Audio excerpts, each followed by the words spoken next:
Thank you, Lamar. I'm Jim Francis. I am a person who lives on the North Shore. I live in Covington. I have about 21 years experience doing IT and security work for large corporations. One thing I've always known is how important security is, not only for us, but for our electoral system. I have a family. Security is a major issue for me. I protect it at all costs. I have a 10-year-old son. I feel I have a very unique perspective on what is going on right now. My 10-year-old son is going through school and he is bringing home things that I had no idea he would ever bring home. And I consider that to be a reflection of the environment that we're in right now. This is the exact environment that got me to run in the first place, and I want to make change. The big thing for me is healthcare, need to fix and support the Affordable Care Act in the short term, Medicare for all in the long term. This leads to many, many solutions to a lot of our problems. My other big issue is the economy. I want to help those in industries that are dying to transition with no cost, with training, to new fields. There are jobs that can't be filled right now. It is my opinion that I can help fill those jobs and give people new opportunity. And my third major point is helping to grow the Democratic Party in Louisiana. Help me do that. I look for your support and I appreciate it. JimFrancisForCongress.com. Thank you so much. President Trump has spoken, misspoken, stated, and restated his position on Russian meddling in our elections. Given that 17 intelligence agencies have come to the conclusion that Russia hacked and meddled in the 2016 election, what would you do in Congress to hold Russia and Putin accountable while safeguarding our election process going forward? Same question. Same question, absolutely. Having a background in technology and security, I recognize how vulnerable we really are. What we saw in 2016 is Russia doing a hunt and peck technique, which means they're going to calculate what the results were and really imply them this year. And we're going to see the results of that effort, which quite frankly scares the heck out of me. Personally, I don't think sanctions actually work. I think we need to go further. I think we need to actually strip Russia of their presence here in the United States and anywhere else that we can possibly have influence. We are rewarding them by allowing them to have a massive return on such a small investment.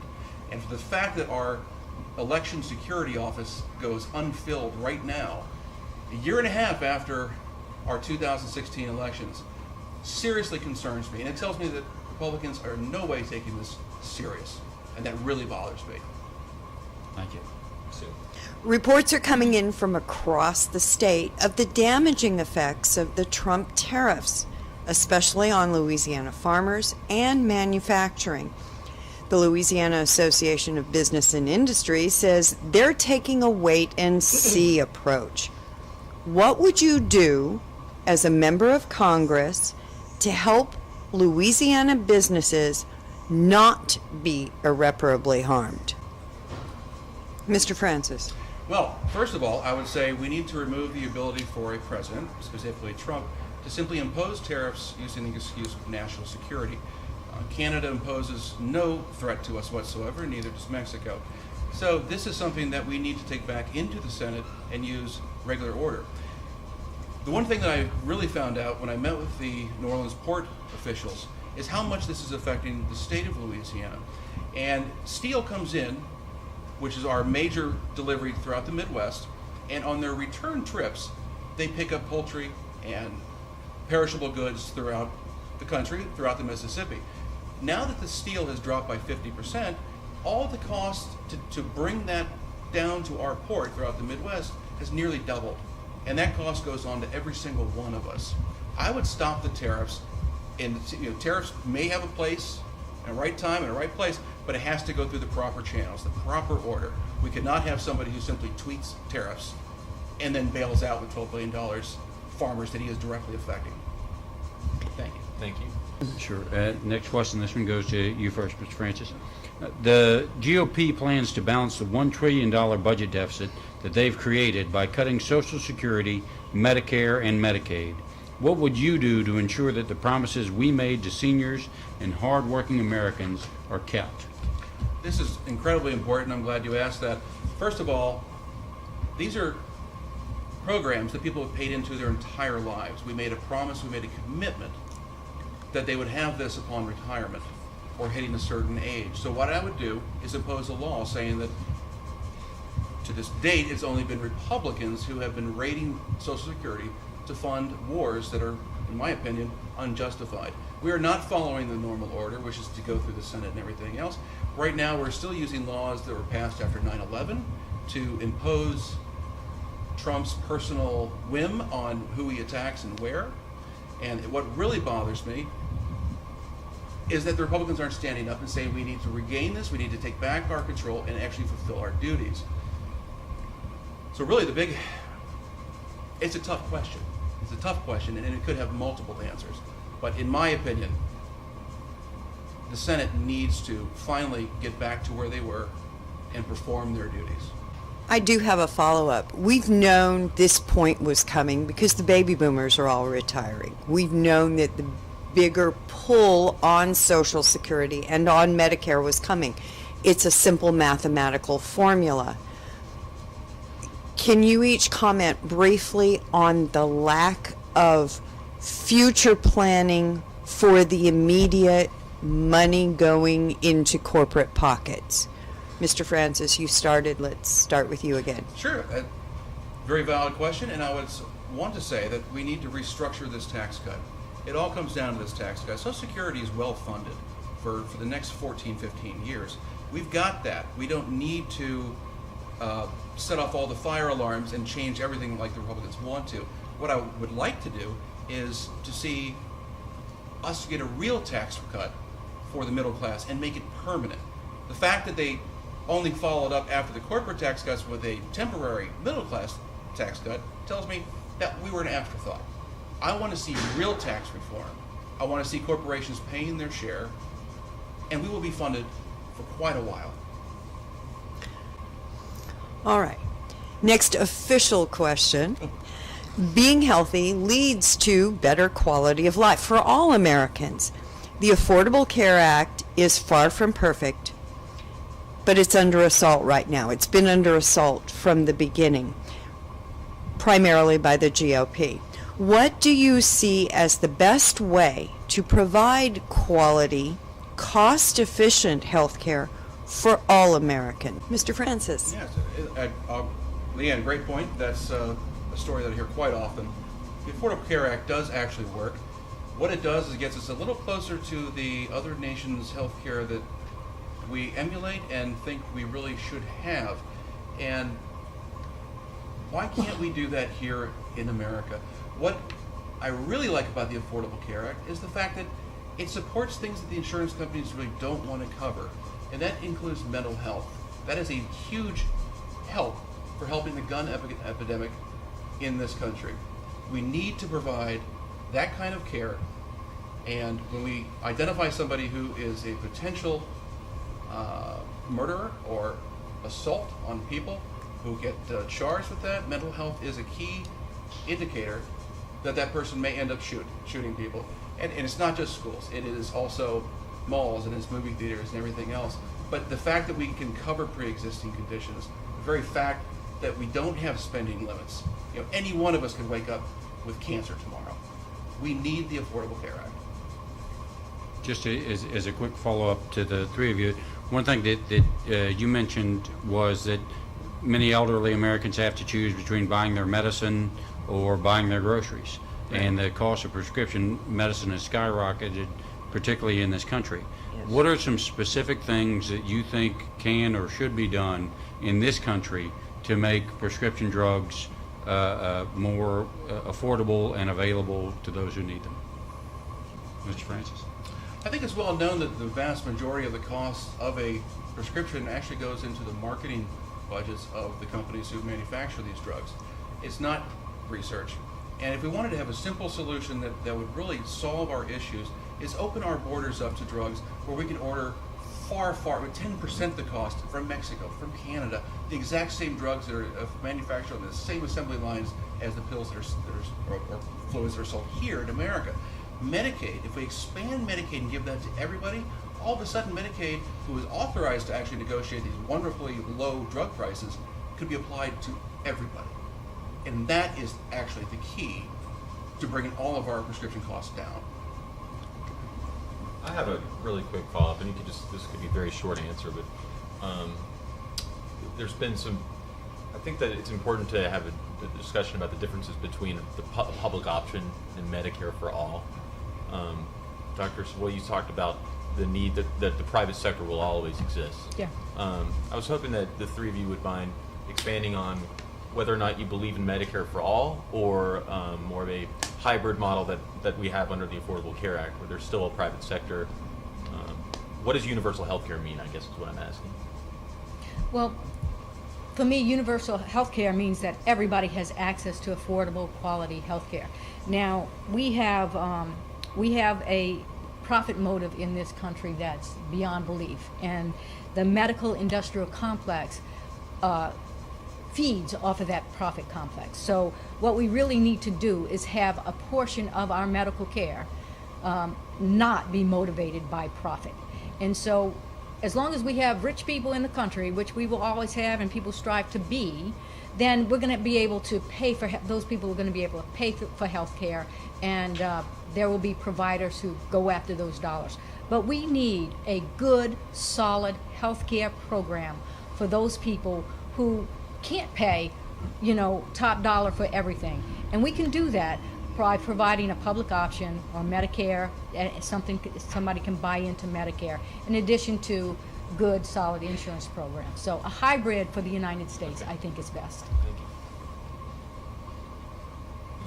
you. That's a question that's been asked, a lot, being disabled and stuff. It's Medicaid for all, and the Medicaid expansion is an excellent idea. I think everybody, that is the easiest way to say it. Healthcare is a right. It's a right. Life, liberty, and the pursuit of happiness, healthy. So, it's a right. Do you see this as a government incentive then, or that the right is so Dr. Savoy said the right is access to health care, which I would agree with. Do you think it should also expand to like a government program that's available and free of charge for every American? Yeah, I think in some parts, yes, it should be, because I look at it as a right. Just like the Constitution, we have, those are our rights. It should be a right. Because with a healthy country, Yeah, I we do. can't. I'd like the opportunity to answer. Sure, if I go could. ahead. Go ahead. Before You asked about. I'll get back to Okay. you. You asked about universal health care, and I wanted to say that we're already almost there. All we need to expand Medicare from the current age that you qualify for now to be a part of Medicare, and drop it down to moment of conception or moment of birth, and you will have total coverage from day one. And you will also benefit from that. You will also benefit from the lower cost and everything else. So to me, it starts the moment you're born or conceived. And to me, it is Medicare enhanced. Medicare gets us a long way there, and it could actually deliver for us and be comparable to countries who are extremely advanced with healthcare, such as France, Germany. And their quality of care is far higher than ours is. If you look at when healthcare companies began to be profitable in this country, there's a slot, there's an angle, you see a graph, and all of a sudden the rest of the world keeps getting better and better. And right in 1978, America takes a horizontal turn, hasn't changed. We have not gotten better healthcare due to profitable insurance companies. So my tack would be, let's make Medicare for all. And I mentioned. All right, our next question will go to you first, Mr. Gus. The internet has become a vital resource for conducting business and a critical part of our everyday lives. With the new net neutrality rules by the FCC, please describe your position on net neutrality and what exactly you plan to do as a member of Congress to preserve the internet as we now know it. Mr. Francis? Net neutrality to me is all about fairness. We as taxpayers and through the government developed the World Wide Web. This is a platform that we created that corporations came in and basically hijacked and said, well, we can start making a lot of money off of this and charging people. That really concerns me. The fact that we repealed, well, we didn't, but the Republicans repealed net neutrality And they said, no, you're not going to see any increases in rates. You're not going to have to pay more to access certain websites or high-definition video streams. We already see it. Charter's already announced. AT&T has already announced that they are doing this. And they're doing what we feared, which is selling our browser histories. We don't have the privacy that we had pre-net neutrality. So that is a big concern of mine, and I would restore that, and I would strengthen it. I wouldn't have it be an FCC policy. I'd have it be an actual law, because we all rely on it much more now than we ever have in the past.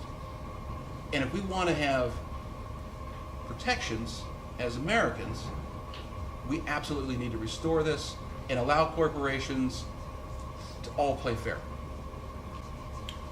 Just as a quick follow-up, so I just want some clarification.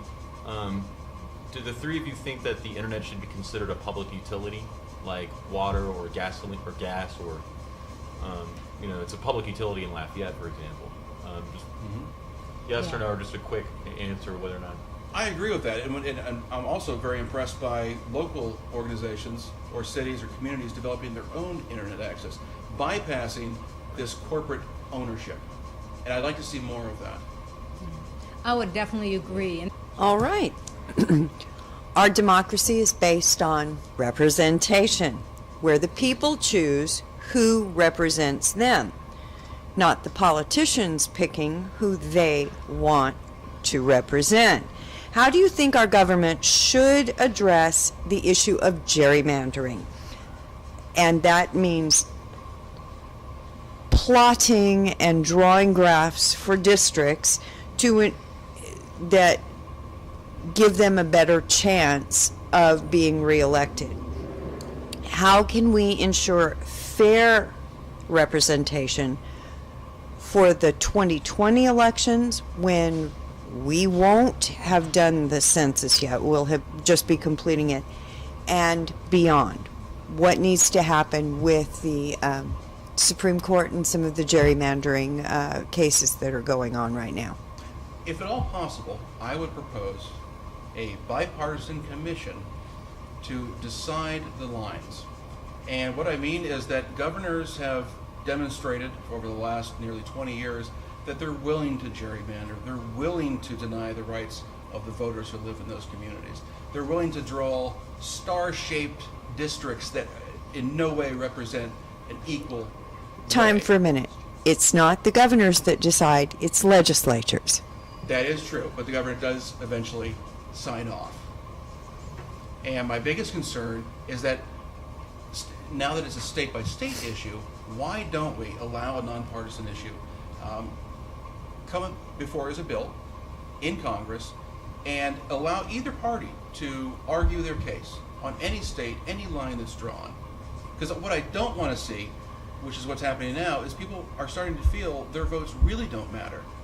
An even 50-50 split in the state could produce 6 Republican elected officials and 3 Democrats. It's not an even playing field.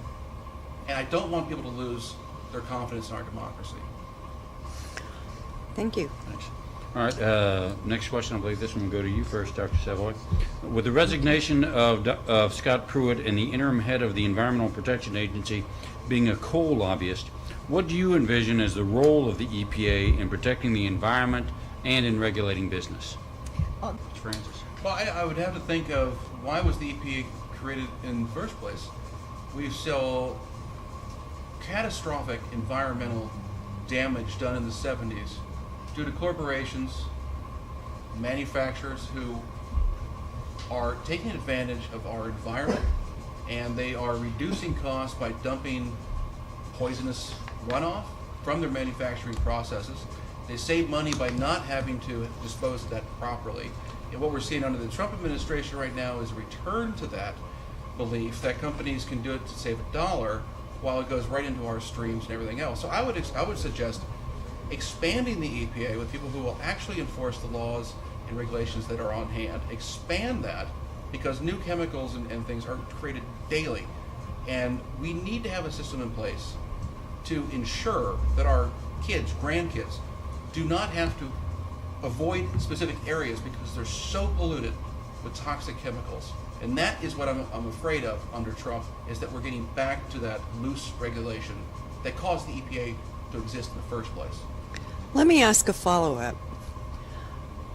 Should nature and the natural environment, the river, the land, the trees, the forests, have a right to exist tantamount to the corporate rights? Should nature be owned, or should it be considered an individual with rights? I gotta say, I love how you put that as the environment, as a human, as a person with the same rights. You know, Citizens United said the corporations are humans with the same rights. So of course, and not only do we need to do that and designate them as on par and with the same level, we have to basically declare everything as a natural resource, has to be protected. Corporations now are eating up as much as they possibly want without any consideration for future. Now, of course, some people who log, replant trees, you know, but these people who dump oil into soil, they can't regrow soil. They can't do any of that. So if we allow them to take advantage of it now, there's really no getting back to that pristine land that we once had. So I love your idea. I think that's great. It's not my idea. It's a movement that's I'll give out you there credit. that I've I'll come give you across. credit. Well, thank you so I much. just want to make sure, how are we doing on time? Okay. We're probably going to skip a couple questions and we're going to move over to local and state issues. 67 cents on the dollar compared to their male counterparts. Women of color make less than 49 cents on the dollar compared to males. With the legislature's inability to pass equal pay legislation that protects everyone, not just state workers, what would you do on a federal level to ensure that Louisiana women get equal pay for equal work? Well, I support exactly as you just described, but you know, there's equal pay, but this really ties into a much larger issue, and it's the constant attack on women, and it is an overall unfairness that happens. It's gender discrimination. There's less upward mobility. There's less potential. We praise whenever we think somebody breaks through a glass ceiling. Why are we still talking about women breaking through a glass? That's absurd. There are women who could do far better than I can at many, many things. And so it's absurd that we have to cater to this belief throughout our country that women don't need paid as much. And it's absurd. I mean, in many, many ways. I mean, look at the woman who designed our first shuttle. You know, our first launch to the moon. I mean, she was a mathematician who could do what nobody else could. Why are we still stuck back in the 40s, 50s, and 60s? It's driving me insane. It's a great topic. I'm glad you brought that up. Follow-up question. The tipped wage has been static at $2.13 an hour since 1995. At that time, it was half of minimum wage, $5.25 an hour.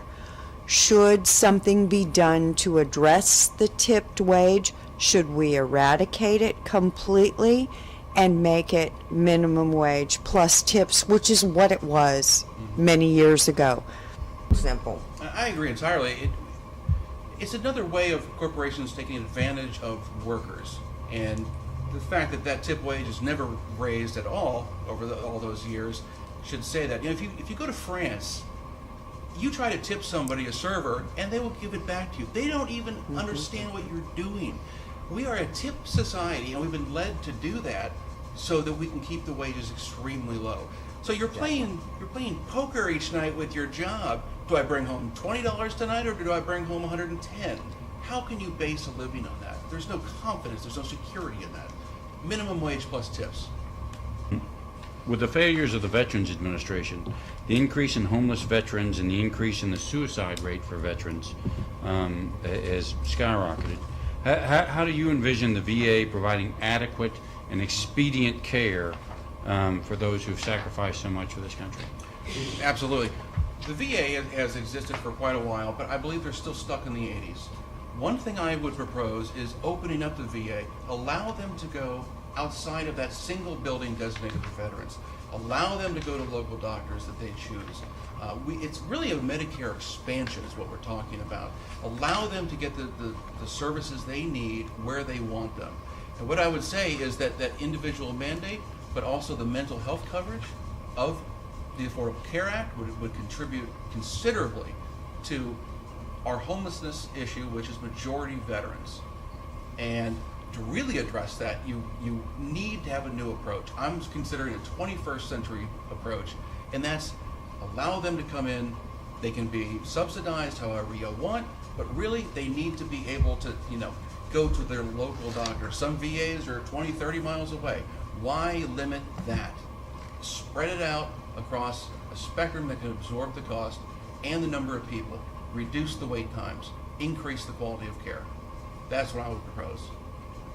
Last one. And I think that we're going to skip to the last question, then after that we'll have closing statements. Sue will deliver the last question.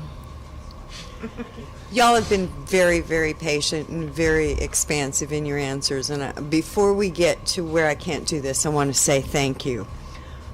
One of the most common grievances with metro areas in this state, particularly here in Baton Rouge, I know also in New Orleans, out in Lake Charles, is traffic and the dilapidated infrastructure, the highways and roads, bridges.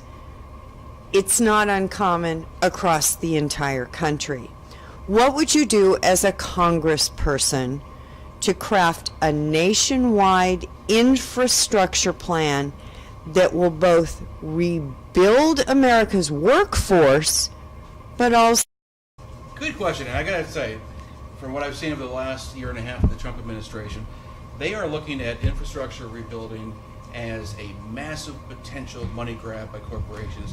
Privatizing, rebuilding of roads and bridges and having us pay tolls every few miles, that's not the answer. What I would propose is our infrastructure is national security. And when you fall under that category, it opens up a whole new breadth of funding that is possible. For example, I live in Covington, and I have got roads that have not been expanded in 20 years, and after Katrina, our population doubled. We've got hurricane evacuation routes that you cannot even cross at 5 o'clock at night, So we've got immediate local needs. We've, of course, got large national needs, and I think that's an example of one need that goes ignored because it does take money. But we need to declare it as a national security item, and that opens up the funding for us to do that. It's a good idea. I hate to do this, but we had an audio issue with the last, with both of your responses. So, if you wouldn't mind, no, we caught yours. Oh, good. If you wouldn't mind repeating, thank you so much. I think now we're at the time of closing arguments, or closing statements, if you will. Thanks so much to all three of you. This has been a really informative. And thank you for being generous with your time. I'm sure that the audience has enjoyed it as well. Are we going in the same order? No. Reverse order. So you're up. Gentlemen before ladies. I know, that doesn't feel right, does it? But okay, it is what it is. So I will say, in my closing arguments, why you should vote for me. And I want to tell you, first of all, I want to support the Affordable Care Act immediately. The requirement for people to have health insurance and be responsible for their own care is incredible. We are paying for other people who are doing things that lead to massive problems with health care, with their own lives. They're ignoring issues. They're not getting care. I don't think we should all have to pay for that. The other big thing that I would say is that we need to build the Democratic Party. I've been working with the 4 major universities, and I have been building a large database of millennials, and millennials do vote. The most recent study shows that 64% are dying to get out to vote. And I have been working with them to bring them in. So a vote for me brings not only Democrats in, but brings in the next generation of Democrats. And that is a major concern. No matter what happens, we should have a large Democratic Party, at least for the next 10 years, because of that. So I need your support to do that. Thank you. Thank you so much. Thanks for joining us, and appreciate the Louisiana Democratic Party for hosting Lamar White of the Bayou Brief. We're signing off. Thanks. Thank you. Thank you. Thank you. Thank you.